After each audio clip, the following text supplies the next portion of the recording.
Nous commençons. La session d'aujourd'hui porte sur l'inspiration et la réussite. Je vous parle depuis Londres. Nous avons passé quelques bons jours. Le temps a été clément. Nous avons donc profité de balades dans les rues du centre de Londres, dans tous ces parcs. Et lorsque nous voyons les bâtiments, nous voyons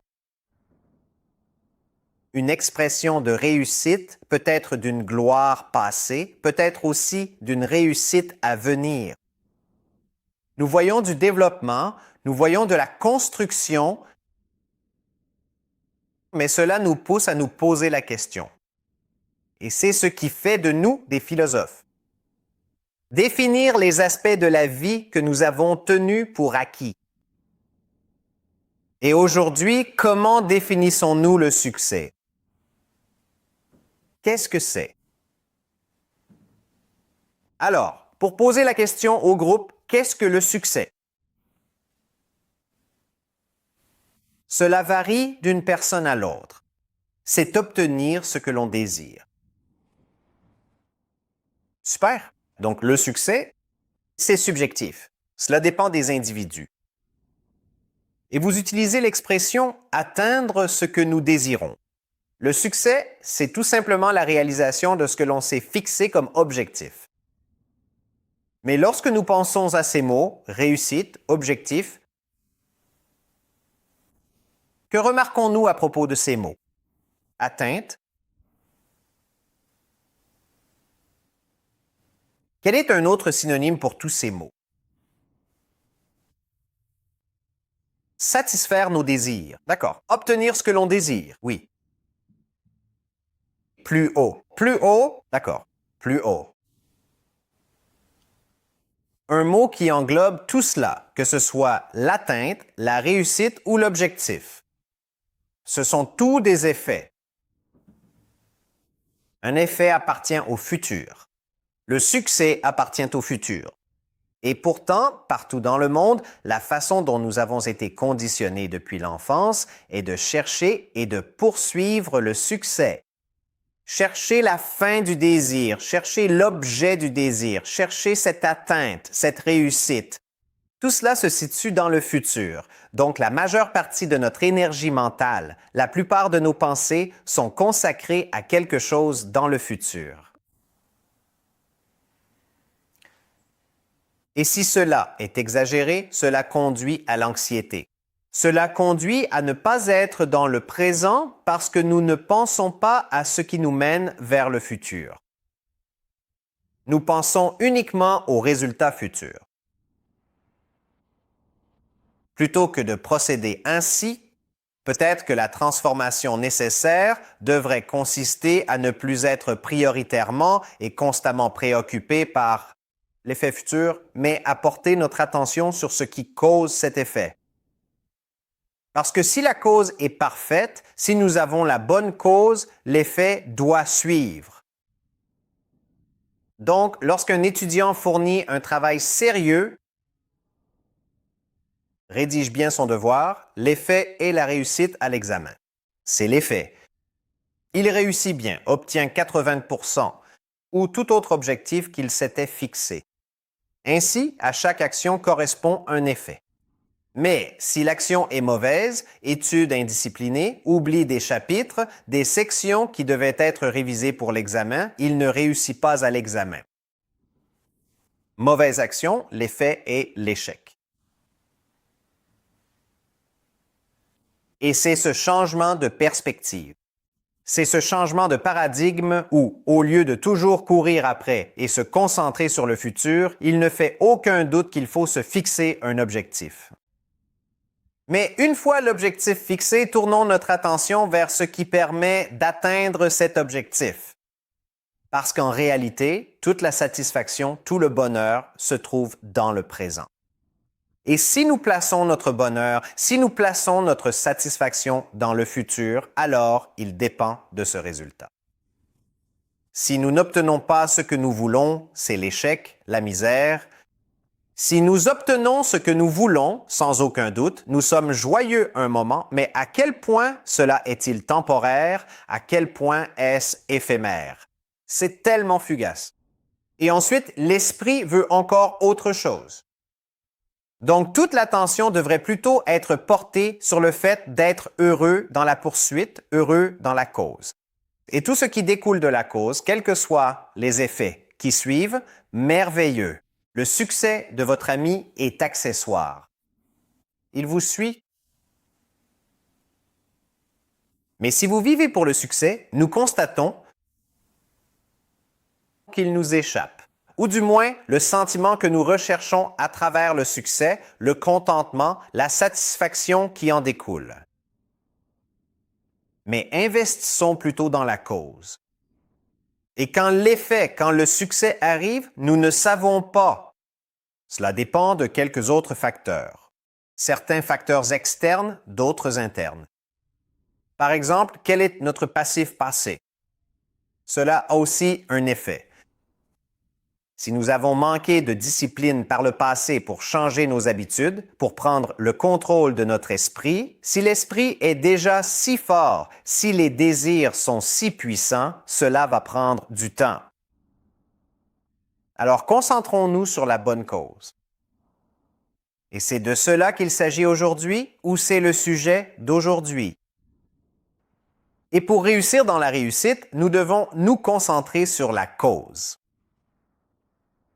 Il y a un dicton chez les Marines. Tout le monde veut aller au paradis, mais personne ne veut mourir.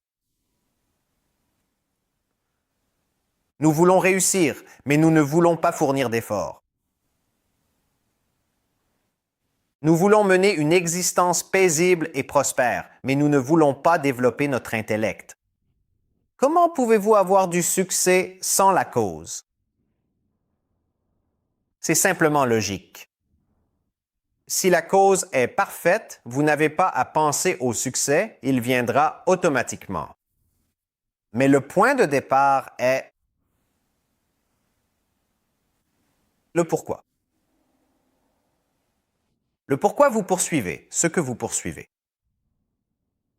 Car à moins que votre pourquoi soit solide, à moins que l'objectif que vous vous fixez est quelque chose qui vous convainc, quelque chose qui vous inspire, et c'est pourquoi l'inspiration figure dans le titre aujourd'hui. Si votre objectif ne vous inspire pas, vous ne serez pas constant. La cause, malgré tous vos efforts, soyez continu. Ce ne sera ni régulier ni discipliné, car nous manquons d'inspiration. L'esprit se laisse distraire par d'autres désirs, par d'autres tentations. Mais si votre objectif et le simple souvenir de cet objectif suffisent à vous inspirer, à vous réengager, à renouveler votre engagement envers cet objectif. William Cowper dans le poème L'ananas et l'abeille dit: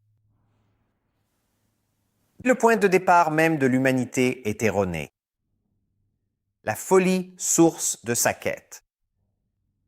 William Shakespeare, dans l'oraison de Marc-Antoine, dit « Oh mes amis, vous allez faire ce que vous ne savez pas. » Mais au fond, pourquoi voulez-vous exactement ce que vous désirez? Et si nous pouvons bien définir notre objectif, nous aborderons quelques aspects.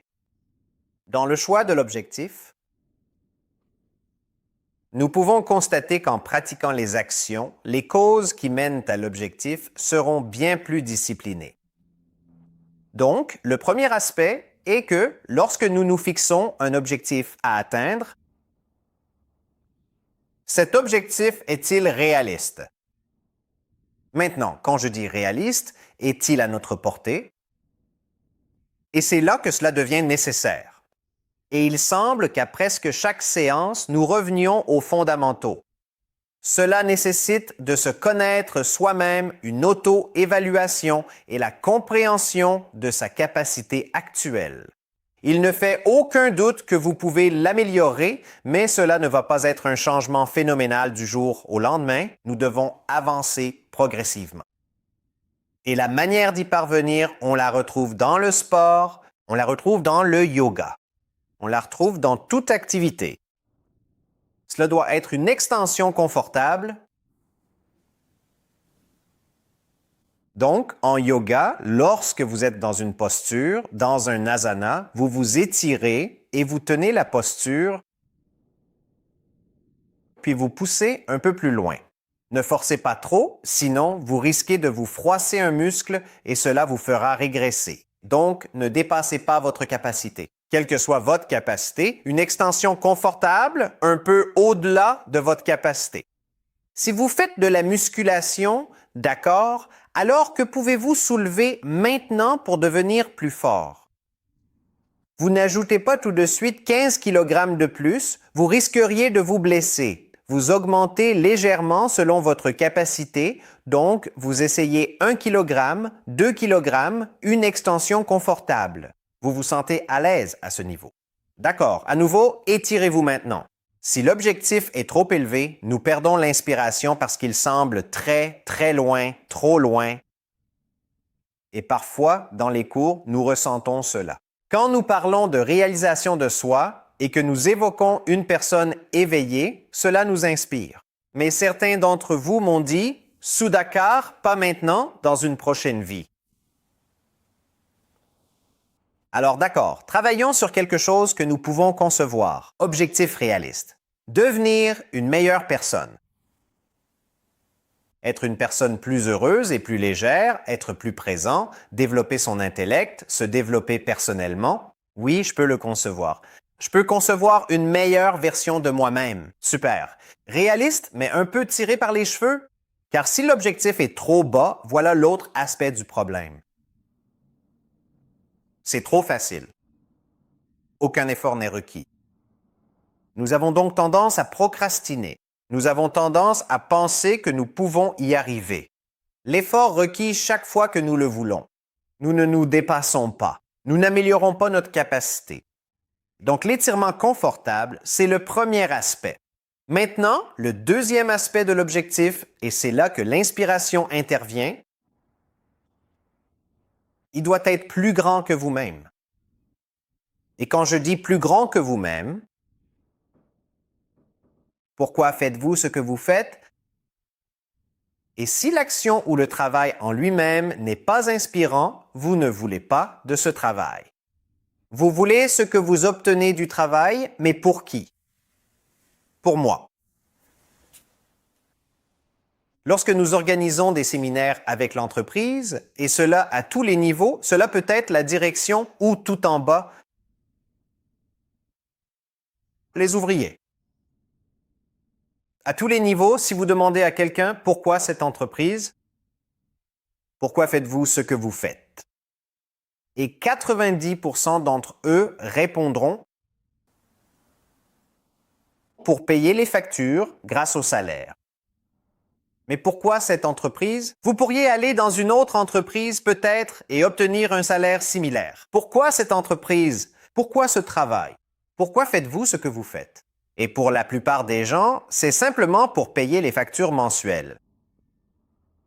Et à quoi servent ces factures mensuelles? Pour pouvoir faire ce que je veux faire. Encore une fois, changement de paradigme. Que je m'intéresse au travail, que j'ai envie de travailler. Au lieu de passer la majeure partie de mon temps à faire quelque chose que je n'ai pas envie de faire, simplement pour gagner de quoi faire ce que j'ai envie de faire. Quand? Une demi-journée le dimanche. Est-ce que cela a du sens? Alors, est-ce que vous diriez que le travail est une source d'inspiration pour moi? Mais si c'est uniquement pour mon propre bénéfice, pour l'ego, pour mon cercle immédiat, la famille, on ne trouve pas l'inspiration. Le travail devient mécanique, terne, banal. Mais lorsque vous découvrez que vous travaillez pour quelque chose de plus grand, cela peut être une communauté. Je parlais hier à un monsieur qui me racontait l'histoire d'une communauté indienne. Il y a quelque temps, ils ont décidé faisons quelque chose où nous pouvons construire des salles et les mettre à disposition de la communauté, pas seulement la nôtre, mais aussi d'autres. Et ils ont eu cette vision il y a des années à Londres. Et ils ont acheté un bien immobilier. Tout le monde a contribué ensemble et à l'époque, cela semblait être une somme inconcevable, mais ils ont tous participé et ils ont acheté 80 acres. Aujourd'hui, c'est un lieu florissant où les gens peuvent venir trouver la paix, organiser des événements ouverts à tous, que ce soit de la musique, des conférences, de l'apprentissage ou des mariages. Quelle idée remarquable! Mais en quoi cela vous profite-t-il? Et vous constatez qu'aucun d'entre eux ne le fait à temps plein. Ils le font tous comme un aspect de ce qu'ils font déjà. Alors, où trouvent-ils le temps? Ils trouvent le temps. Où trouvent-ils l'énergie? Ils trouvent l'énergie. Pourquoi? Parce qu'ils croient au bénéfice ou à l'entraide. Mais il faut que cela vous inspire.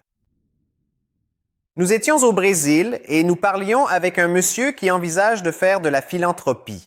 Et lorsque vous transmettez cela à votre équipe de responsabilité sociale d'entreprise ou à la branche philanthropique de votre société, ils trouvent une cause particulière, mais est-ce que cette cause vous inspire? Il dit « Je ne me sens pas inspiré ».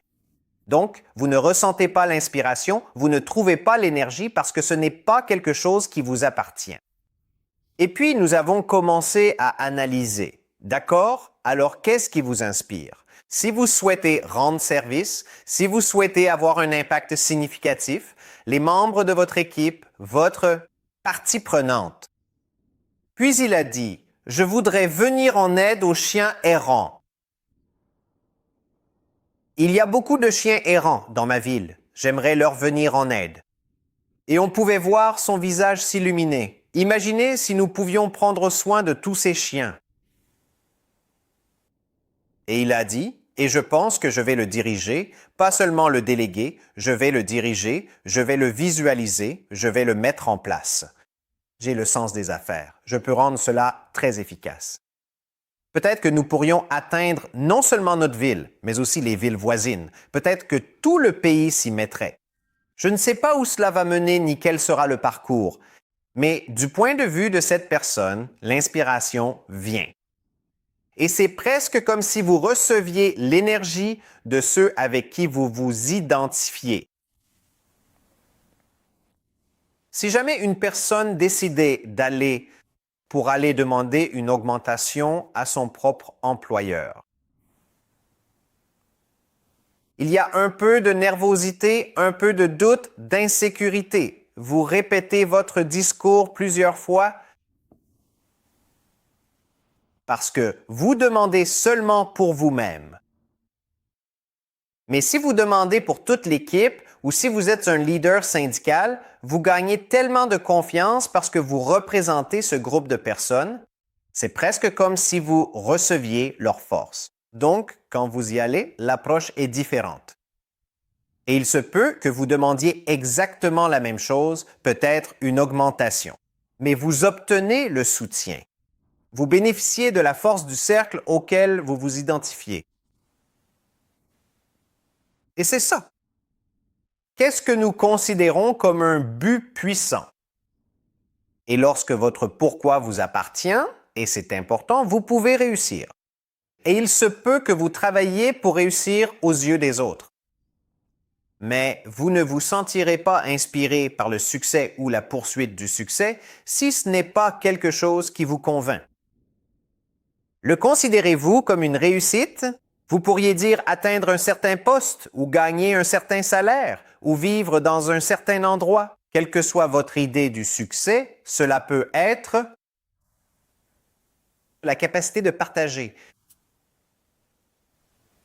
Une personne m'a dit que sa définition du succès, c'était d'avoir quelques places supplémentaires à sa table et que 3 fois par semaine, elle soit occupée. Pas seulement avec sa famille, mais aussi avec d'autres personnes, peut-être des membres de la famille, des amis ou même des gens qu'il vient de rencontrer. Et c'est ainsi qu'il définit le succès. Donc, quelle que soit votre définition, est-ce bien la vôtre? Premièrement, est-elle réaliste? Deuxièmement, et troisièmement, est-ce un cercle plus large? Est-ce pour quelque chose de plus grand? Cette inspiration, quand vous pensez à cet objectif, vous vous dites « D'accord, je peux continuer ». Ce que cela fait, c'est que cela vous rend résilient. Cela vous rend discipliné. Cela vous rend constant. Tout ce que nous avons à faire, c'est de garder en mémoire cet objectif, simplement accorder. Cela ne doit pas être au premier plan, car sinon, on pense encore aux résultats, on devient anxieux, mais simplement, c'est pour cela que je travaille. Un accord en arrière-plan. Je travaille pour quelque chose de plus grand. Friedrich Nietzsche dit « Celui dont la vie a un pourquoi peut supporter presque n'importe quel comment. » Celui dont la vie a un pourquoi peut supporter presque n'importe quel comment. Et c'est là que la résilience entre en jeu. La vie va nous donner les duandoas, les paires d'opposés. Elle va nous donner des hauts, elle va nous donner des bas. Si nous avons un pourquoi déterminé, si nous avons une bonne raison à laquelle nous croyons, cela n'a pas d'importance. L'effort, on ne le voit pas comme un sacrifice. On ne le voit pas comme une épreuve. On le voit comme quelque chose qui vaut la peine d'être accompli. C'est ça, la satisfaction. Donc, le point de départ, c'est pourquoi? Cette réussite. Pourquoi cette réalisation? Pourquoi ce succès, cet effet, pour lequel vous travaillez? Trouvons le pourquoi, d'accord. Une fois que nous avons trouvé le pourquoi, très bien, c'est pour cela que nous travaillons. Maintenant, quelle est notre action? Alors, en quoi consiste? Vraiment une action parfaite. Et il y a une recette pour cela. Et l'auteur du livre « La chute de l'intellect humain », dont ces conférences sont inspirées, elle donne la recette et parle des 3 C. Alors, pour ceux d'entre vous qui n'ont pas entendu parler des 3 C, quels sont les 3 C? Selon vous, quels sont les 3 C? 3 qualités. Engagement. D'accord. D'autres suggestions? Quels sont les 3 C? Cohérence, coopération. D'accord, cohérence. Et maintenant, à force de l'entendre, on ne retient que 2 choses sur 3. Je m'adresse à ceux qui n'ont pas encore entendu. Quel est le 3e C? Et une fois que je l'expliquerai, c'est là que la réflexion est importante. Une fois que je l'aurai expliqué, si nous le comprenons, cela ne nous quittera jamais parce que c'est logique. Mais c'est là que réside la réflexion. Il n'y a pas d'examen de Vedanta. Nous n'aurons pas de test après les sessions de sagesse du dimanche. Lundi matin, révisons. Non, c'est pour vous. Donc, lorsque vous réfléchissez lors de votre étude matinale ou pendant la session, et quand vous repensez à ce que vous avez entendu, à ce que vous avez retenu de la session, il ne s'agit pas de mémoire. Il y a suffisamment d'informations dans le monde. En fait, si vous avez besoin d'informations, vous avez Claude, vous avez ChatGPT. Est-ce que cela a du sens pour vous? Et si vous comprenez la logique, si vous comprenez la structure, tout devient clair. Donc, pour récapituler, si vous suivez le fil, c'est facile. Et pourquoi?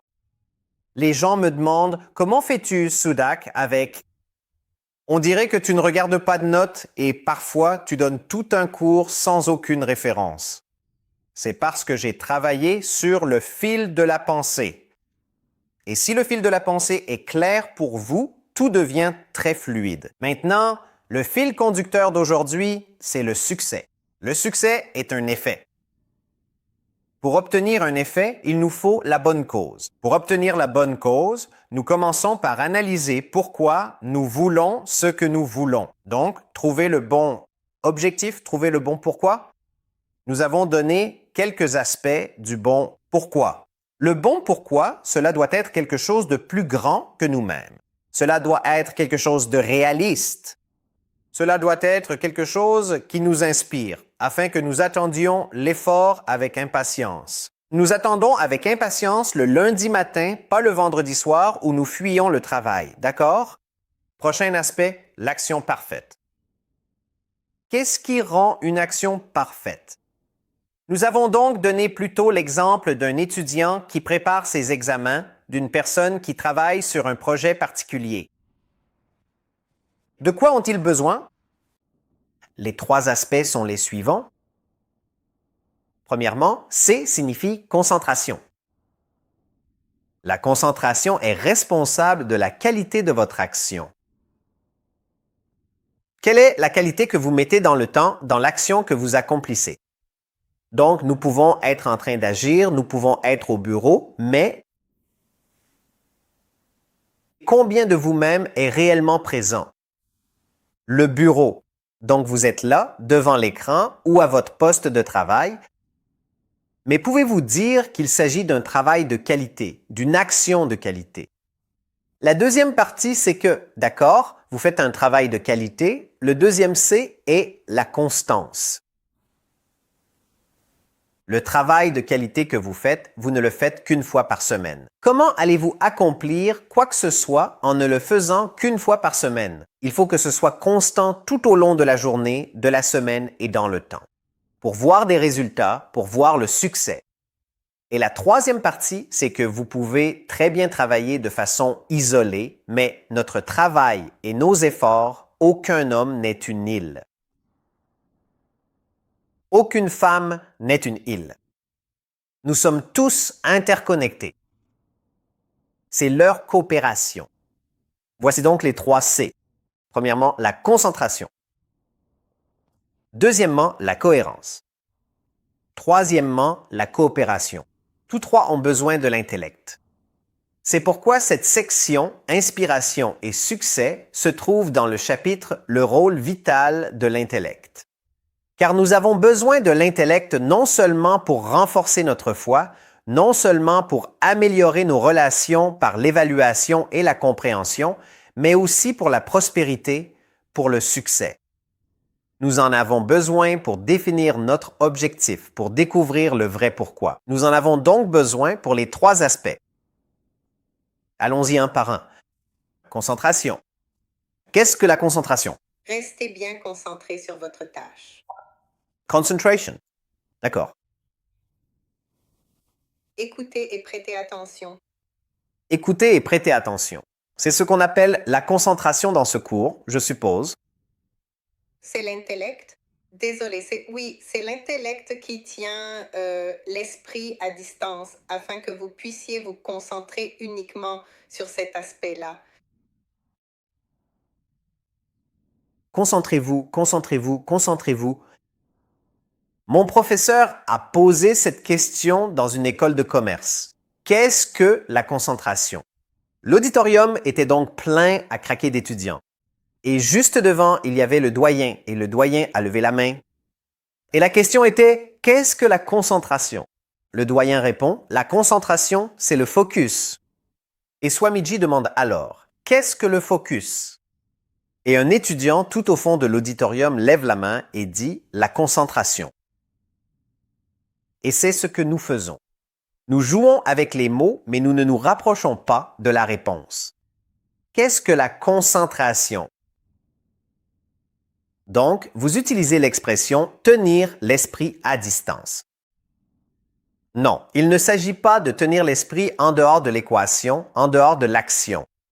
Il s'agit en réalité de garder l'esprit sur l'action. Le problème avec l'esprit, c'est qu'il est agité. Il n'aime pas être dans le présent. Et c'est le cas de l'esprit de tout le monde. Votre esprit, mon esprit, l'esprit de l'auteur, c'est la nature de l'esprit. C'est d'être agité.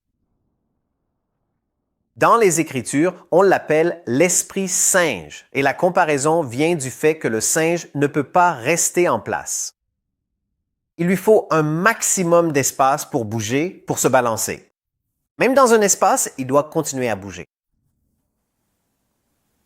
C'est pareil avec notre esprit. Notre esprit voyage. Même maintenant, vous êtes assis, vous êtes ici dans la session, mais est-ce que votre esprit est ici? Et dans la mesure où votre esprit est ici, c'est dans cette mesure que vous assimilez le contenu. Mais dans la mesure où votre esprit est distrait, peut-être qu'il y a un événement qui s'est produit, peut-être qu'un membre de la famille ne va pas bien, peut-être qu'il y a une compétition sportive en cours, Dans la mesure où votre esprit est ailleurs, dans cette mesure, cette action en pâtit. Alors, qu'est-ce que la concentration? Nous avons besoin d'un intellect fort pour garder l'esprit sur l'action présente sans lui permettre d'aller ailleurs, dans le passé ou dans le futur. Alors, nous pratiquons la concentration. Donc, si vous regardez ce schéma, lorsque votre intellect maintient l'esprit sur le présent et ne lui permet pas de glisser vers le passé ou le futur, vous pratiquez la concentration. Ainsi, lorsque nous accomplissons une action, si notre esprit se projette dans le futur, vais-je réussir l'examen? Vais-je obtenir la promotion? Vais-je atteindre les objectifs de ce trimestre? Lorsque votre esprit se projette dans le futur, cela signifie qu'il n'est pas concentré sur l'action présente que vous avez décidée et planifiée. Vous n'êtes pas concentré. Et c'est là que nous perdons de l'énergie. Nous ne nous fatiguons pas à cause du travail. Nous nous fatiguons à cause de la perte d'énergie inutile, en pensant au passé, en pensant au futur. Si vous pouvez rester dans le présent, il n'y a pas de perte d'énergie. En fait, il y a même plus d'énergie. Vous êtes concentré dans le sens où vous êtes à 100% derrière l'action qui doit être accomplie. La qualité de votre action s'améliore, que ce soit dans un sport ou dans toute autre activité. Êtes-vous capable d'entrer dans la zone? Êtes-vous capable de faire en sorte que votre esprit fasse ce que vous avez décidé de faire? Rien d'autre. Nous l'avons constaté chez les sportifs. Nous l'avons vu chez les musiciens, les artistes, lorsque votre esprit est exactement là où il doit être. Aucune autre pensée hésitante, aucune autre distraction, aucune question de savoir qui est dans le public. Non, le public apprécie-t-il le spectacle? Tu es avec ton métier, tu es avec ton art. Un footballeur s'apprête à tirer un penalty. Si leurs pensées se tournent vers le passé et ils repensent aux occasions manquées, aux endroits où ils ont marqué, aux ralentis qu'ils ont vus, où ils pensent à l'avenir. Et si je rate? Et si je marque? Quel sera le score? Qu'est-ce qu'il nous reste à faire? À ce moment-là, le seul endroit où l'esprit doit être, c'est sur le ballon et l'endroit précis où tu veux tirer dans le but. C'est tout. Et quand tu es capable de faire ça, tu es capable d'exécuter ce que tu as appris à faire. Pourtant, des footballeurs professionnels, pourtant si précis, ratent parce que leur esprit n'est pas dans le présent. Au cricket, c'est une grande réussite pour un batteur de marquer un siècle. Mais dans la poursuite du siècle, il joue tellement bien jusqu'à 80 points. Mais ensuite, quand le batteur atteint les 90, on appelle ça les 90 nerveux. Soudainement, alors qu'il jouait si bien, l'esprit commence à penser au sang ou il commence à penser à la dernière fois où il a été éliminé à 93. Et l'esprit commence à jouer des tours. Et soudain, toutes sortes d'erreurs surviennent. Pourquoi? L'esprit n'est pas dans le présent. Donc, la qualité de l'action, c'est ceci. Pouvez-vous garder l'esprit calme tout en accomplissant une action que l'on considère comme étant parfaitement accomplie? Si votre esprit est agité, si votre esprit est dans le passé ou le futur, c'est une mauvaise action. Donc, si vous regardez ce schéma, il montre quand l'esprit est agité. Ainsi, les vagues de l'esprit sont présentes. Il pense au passé, il pense au futur. L'intellect n'arrive pas à le contrôler. Quelle que soit l'action que vous entreprenez, regardez le résultat réfléchi. Votre rendement est diminué. Vous écrivez une thèse, vous écrivez un email, mais ensuite vous recevez une notification d'un ami ou d'un membre de la famille. Il vous irrite. La concentration s'envole. Votre rendement est diminué. Vous n'écrivez plus aussi bien qu'avant. Mais si votre esprit est calme, si l'intellect parvient à gérer l'esprit, à le maintenir dans le présent, vous voyez dans le prochain schéma que si l'esprit est absolument plat, quel que soit l'effort fourni, le résultat est parfait, l'action est parfaite.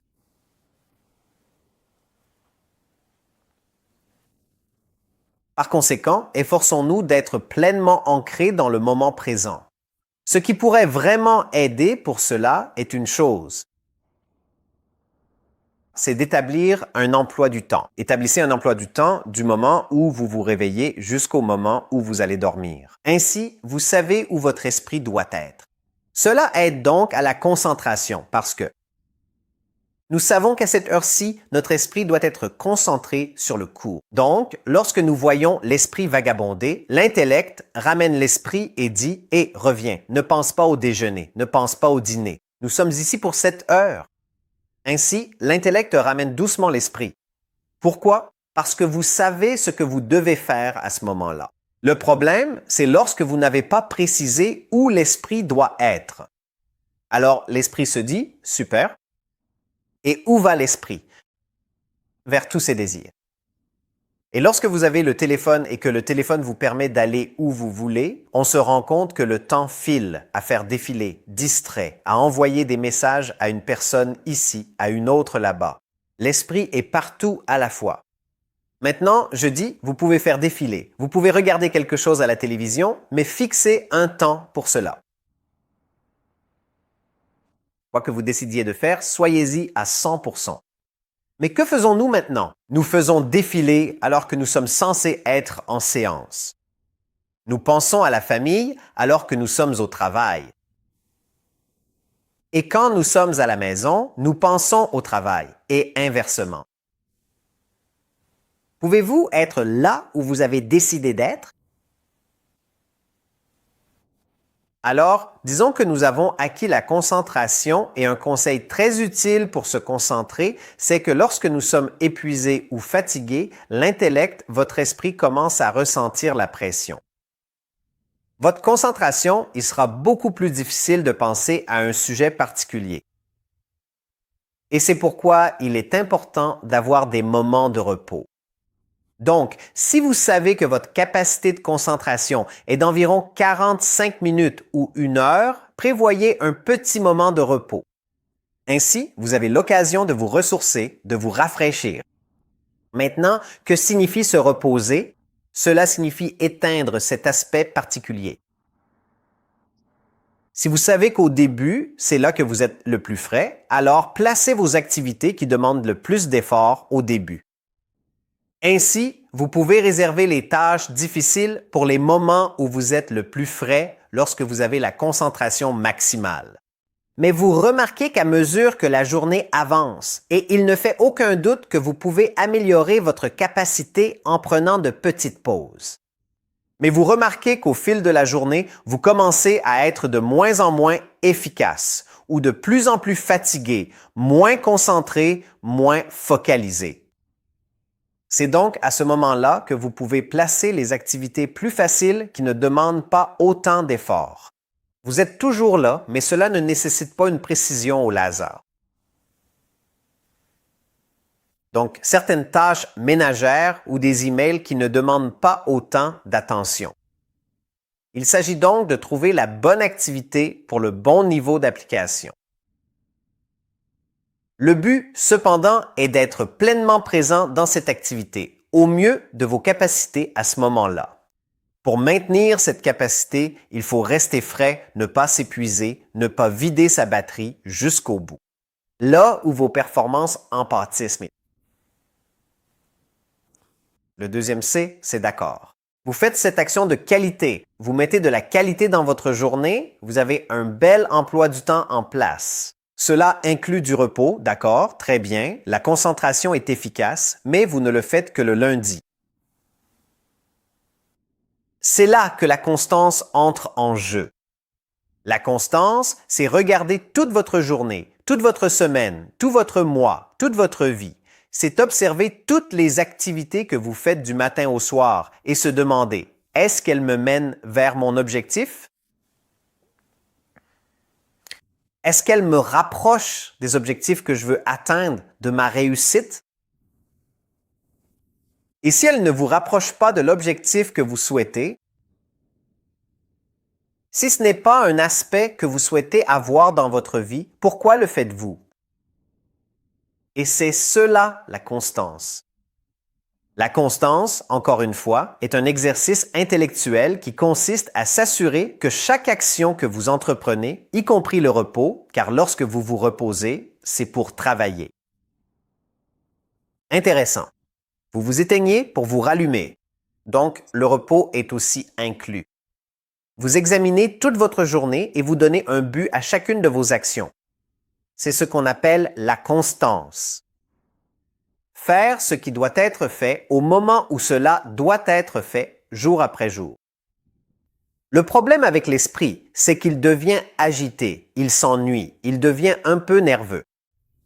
C'est à l'intellect de le ramener à l'ordre. Rappelle-toi l'objectif, ce pourquoi nous travaillons, allez, continue. Et l'esprit se sent à nouveau inspiré. C'est comme un enfant, il a besoin d'un peu d'éducation et d'un peu d'inspiration. Et c'est le rôle de l'intellect. Il réengage l'esprit et l'esprit continue d'avancer. C'est cela, la constance. En fait, notre constance déterminera notre réussite. Elle déterminera le moment. Elle déterminera notre personnalité, ce que nous devenons. Will Durant dit « Nous sommes ce que nous faisons de façon répétée ». L'excellence, donc, n'est pas un acte, mais une habitude. Écoutez bien cette phrase. Nous sommes ce que nous faisons de façon répétée.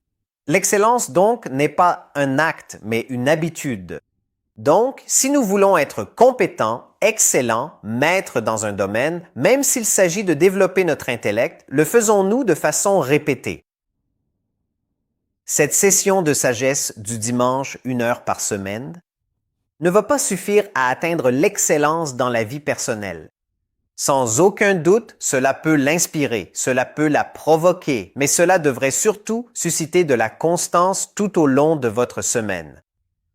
Quelle belle façon de terminer et de commencer la semaine avec la session de sagesse du dimanche, mais comment intégrer cette heure ou cette demi-heure dans notre vie quotidienne? C'est ça l'idée. Nous sommes ce que nous faisons de façon répétée. En fait, si vous voulez aller au fond des choses, tout ce qui est fait dans une seule direction est une force. Vous dirigez l'eau dans une seule direction. Vous obtenez de l'énergie hydroélectrique. Vous dirigez la lumière dans une seule direction. Vous obtenez un laser. Vous dirigez le vent dans une seule direction. Vous obtenez de l'énergie éolienne. Maintenant, pour l'être humain, si vous mettez toutes vos actions dans une seule direction, constance, succès. Comment mettre toutes vos actions dans une seule direction? Cela commence par la pensée. Vous orientez toutes vos pensées dans une seule direction. Et ce n'est pas facile. L'esprit est là. L'esprit a toutes sortes de désirs. Mais au moment où vous commencez à rationaliser, à vous aligner, vous devenez une force de la nature.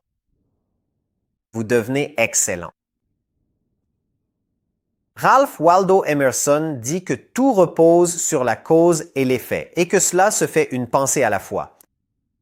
Il dit « Sème une pensée, tu récoltes une action. Sème une action, tu récoltes une habitude. Sème une habitude et tu récoltes un caractère.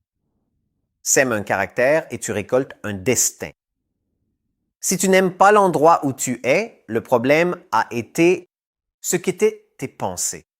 Si tu veux changer ton destin, change et commence par tes pensées. C'est ça, la constance. Le dernier C, c'est la coopération. Maintenant, la coopération, c'est la compréhension. Nous ne pouvons rien accomplir seuls. Même l'expression, quand on dit que c'est une personne qui a réussi par elle-même, il n'existe pas de réussite totalement autodidacte. Il y a eu tellement de personnes qui ont contribué à ta contribution que tu appelles réussite. Chaque aspect, la nourriture qui t'a nourri, les différents éléments qui t'ont façonné, les personnes qui t'ont apporté des perspectives, qui ont changé ta façon de penser. C'est faire preuve d'ignorance que de regarder notre effort isolément et de dire « c'est moi qui ai fait ça ». C'est de l'ego, c'est le sentiment d'être l'auteur de tout. Ce n'est pas fondé sur des faits. Il y a tant d'innombrables contributions des autres,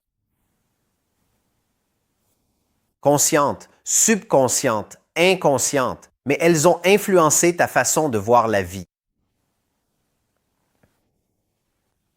Si nous comprenons cela et si nous comprenons qu'à l'avenir aussi, nous aurons besoin de la coopération d'autres domaines pour avancer. Tu conçois une magnifique voiture et tu es capable de la construire. Supposons que tu aies les compétences d'un ingénieur automobile pour construire la voiture à ce niveau. Mais ensuite, les routes de ta ville, de ton pays, sont en mauvais état. Tu ne peux pas conduire la voiture. Tu ne peux pas apprécier la voiture. Tu as besoin que le gouvernement s'occupe des routes. Il faut qu'une personne ait les moyens financiers d'acheter la voiture. Tu as besoin de tant d'autres personnes, avec leurs découvertes, leurs différents domaines, leurs tests de métaux, de carburant, etc. C'est précisément pour contribuer à l'amélioration de la voiture que tu as développé avec tant de soin.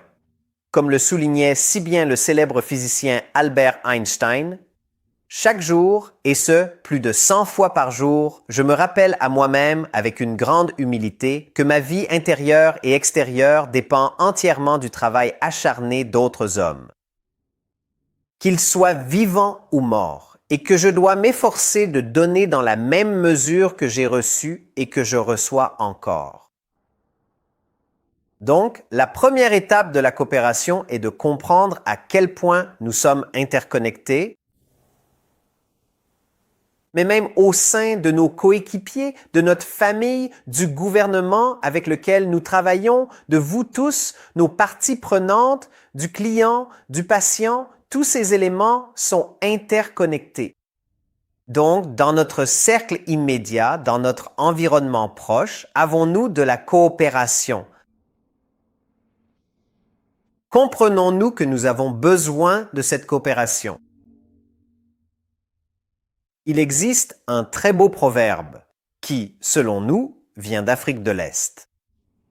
C'est un proverbe sur la course et il dit « Quand tu cours seul, tu cours vite ». Donc, la raison pour laquelle les gens ne coopèrent pas, c'est parce qu'on peut avancer rapidement.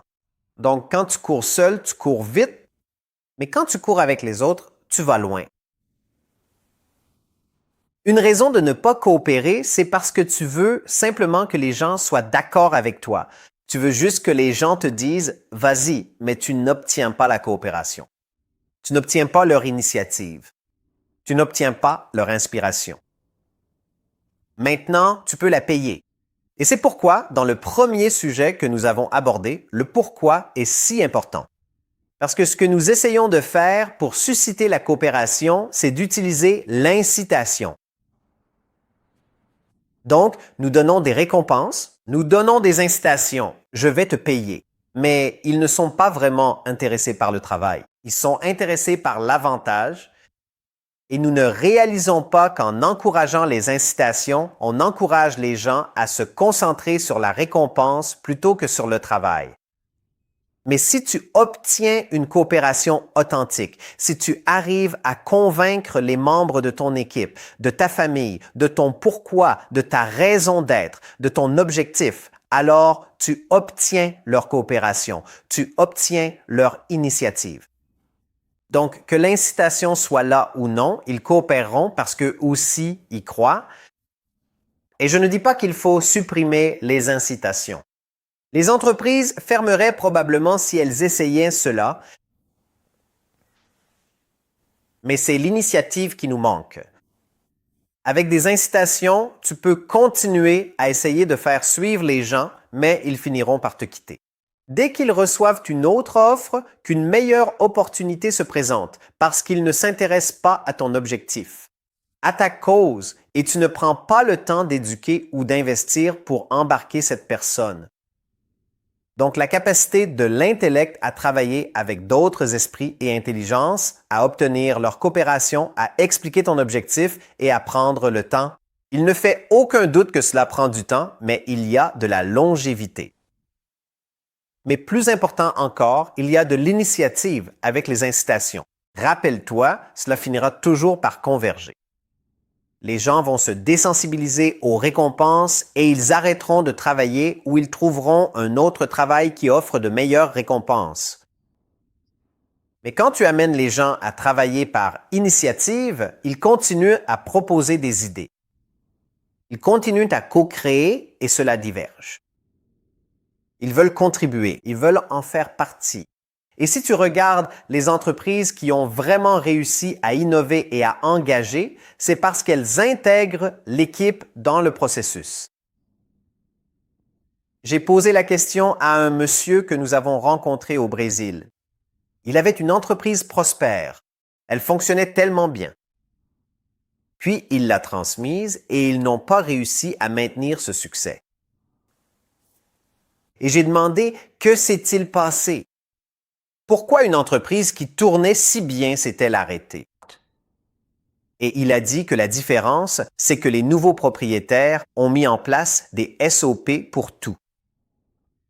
Et tout le rôle du management était de s'assurer que chaque personne suive simplement la procédure. Donc, ils ne veulent pas de coopération. Ils veulent de l'obéissance. Ils veulent que ce soit suivi à la lettre. Je dis que c'est important. Mais comment obtenir de l'initiative?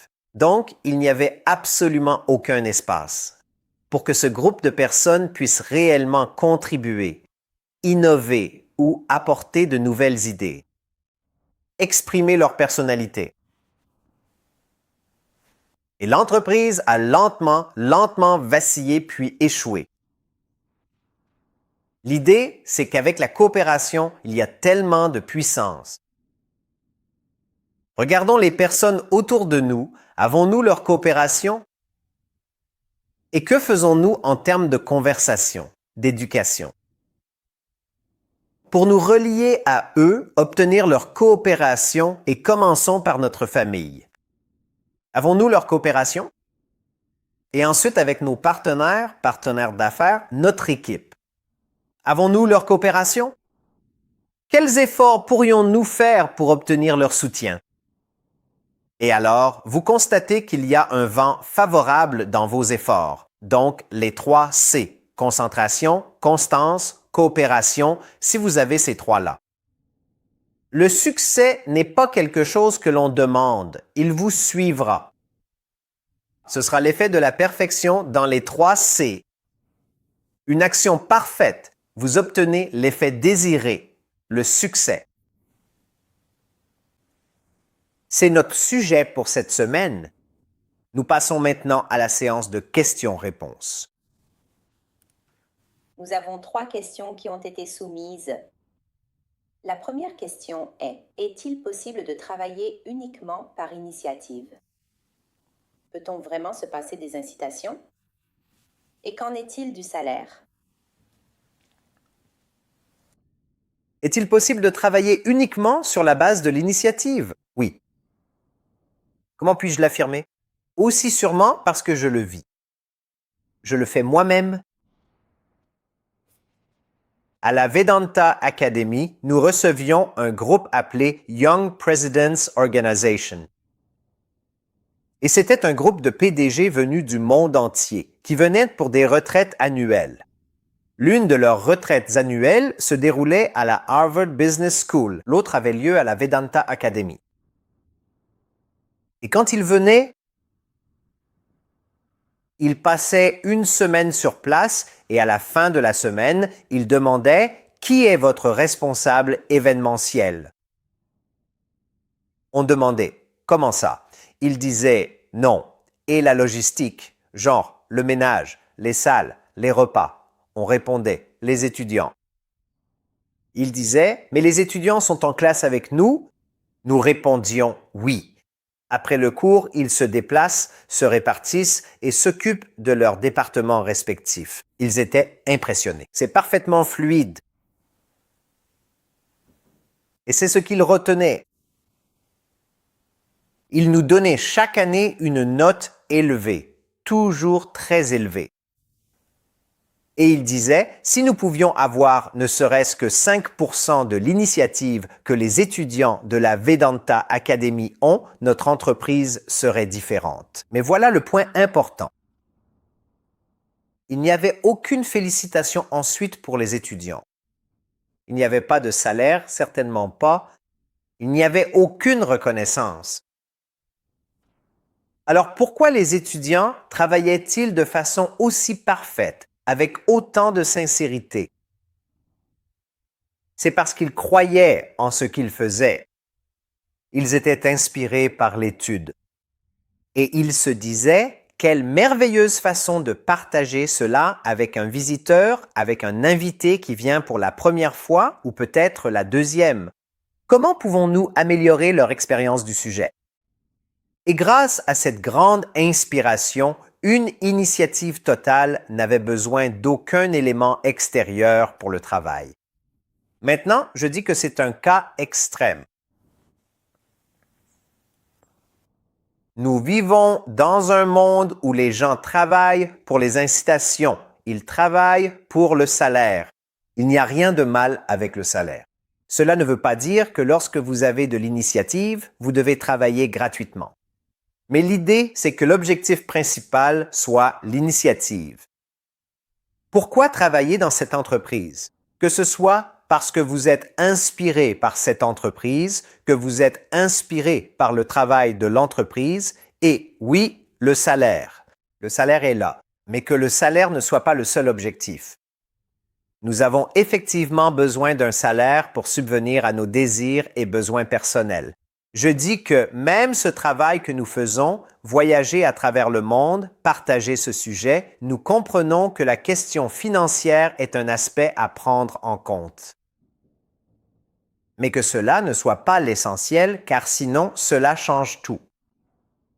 Vous n'êtes pas intéressé par le travail. Vous cherchez, vous êtes intéressé par le gain. Gardez l'initiative au centre, que cela soit prioritaire. Et je dis, pour les entreprises, pour nous-mêmes, mais aussi pour ceux qui nous rejoignent, lorsque nous recrutons, demandez-leur pourquoi nous. Pourquoi cette entreprise? Le salaire est assuré. Vous aurez un salaire. Mais pourquoi ici? Et si vous voulez vraiment trouver la bonne adéquation culturelle, êtes-vous clair sur ce pourquoi vous travaillez afin d'inciter d'autres à vous rejoindre? Votre raison d'être, votre objectif, votre entreprise. Alors, pouvez-vous travailler sans incitation? Oui. Travailler sans salaire? D'accord, soyons réalistes. Le salaire doit exister, mais cherchons un endroit qui nous inspire. Donc, l'initiative vient en premier, puis le salaire. Donc, pour ceux d'entre vous qui cherchent à supprimer les incitations, formidable, cela permet d'économiser des coûts. Non, pas encore. Il faut compléter cela par de la formation pour accroître l'initiative. Deuxième question. L'une des façons d'avoir plus d'initiative est de travailler pour un idéal supérieur, quelque chose qui dépasse nos désirs personnels. Mais lorsque nous travaillons pour une cause plus grande, puisque cela touche plus de personnes, cela pourrait-il générer plus d'anxiété? Oui, c'est possible. Donc, cela pourrait créer plus d'anxiété parce que vous ressentez le poids de la responsabilité. Je suis responsable de tellement plus de personnes. Et c'est pourquoi Varanta enseigne le détachement. Nous travaillons donc pour un objectif supérieur, mais nous ne sommes pas attachés au résultat. Cela doit aller de pair. Travailler pour un objectif plus élevé va t'inspirer. Mais que se passe-t-il maintenant? L'esprit glisse vers, tu deviens de plus en plus anxieux. J'ai toutes ces personnes à nourrir. Et alors, tu as pris quelque chose de magnifique. Tu as pris quelque chose d'inspirant et tu en as fait un monstre. Nous nous y sommes impliqués. L'esprit s'est attaché au résultat. Et c'est là que l'intellect doit dire « je ne peux faire que ce qui est dans mes capacités ». La capacité, et c'est là-dessus qu'on met l'accent, et c'est de cela qu'il a été question aujourd'hui. Laisse-moi me concentrer sur le fait de bien poser la cause.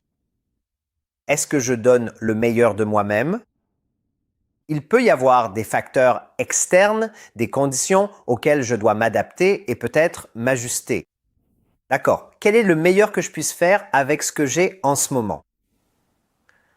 Mais si tu t'attaches au futur, la concentration disparaît. La paix s'en va.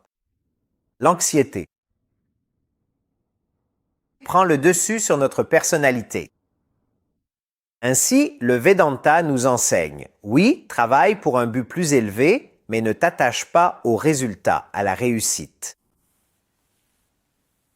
Dernière question. Lorsque nous atteignons un objectif, notre esprit va alors immédiatement vouloir quelque chose de plus élevé. Puisque cela ne s'arrête jamais, ressentirons-nous toujours un manque de contentement?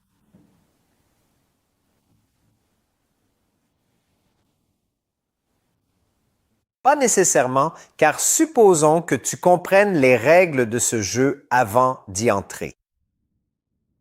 Donc, si tu comprends qu'aucun objectif ne va me combler, alors qu'est-ce que cela fait? Cela fait en sorte que tu ne t'attaches jamais trop à un objectif. Pourquoi? Parce que cela ne va pas m'apporter une satisfaction durable.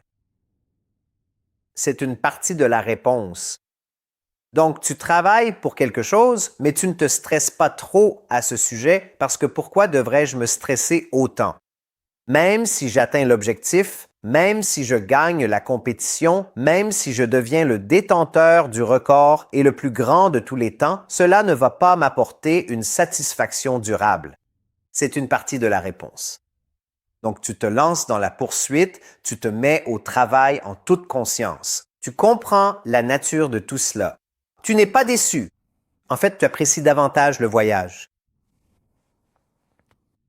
Le deuxième aspect, c'est que Varanta dit qu'il existe un objectif qui t'apportera une satisfaction absolue. En l'atteignant, rien d'autre n'est nécessaire. Il n'y a rien de plus élevé. Donc, lorsque tu atteins cet objectif particulier, il n'y a plus d'autre but. Tu obtiens en réalité ce que nous avons cherché tout ce temps, cette satisfaction durable.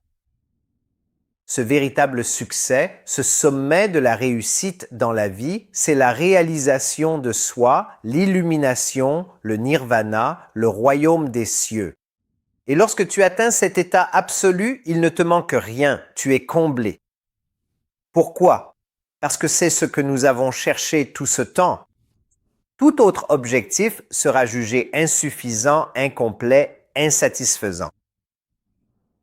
Mais tu travailles en direction de cela.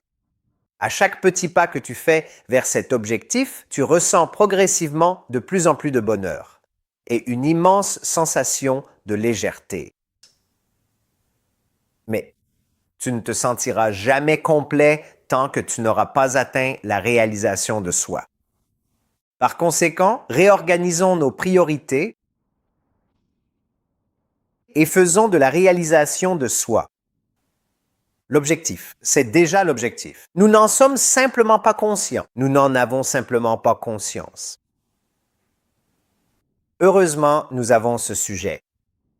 Nous avons accès à cette sagesse du Vedanta.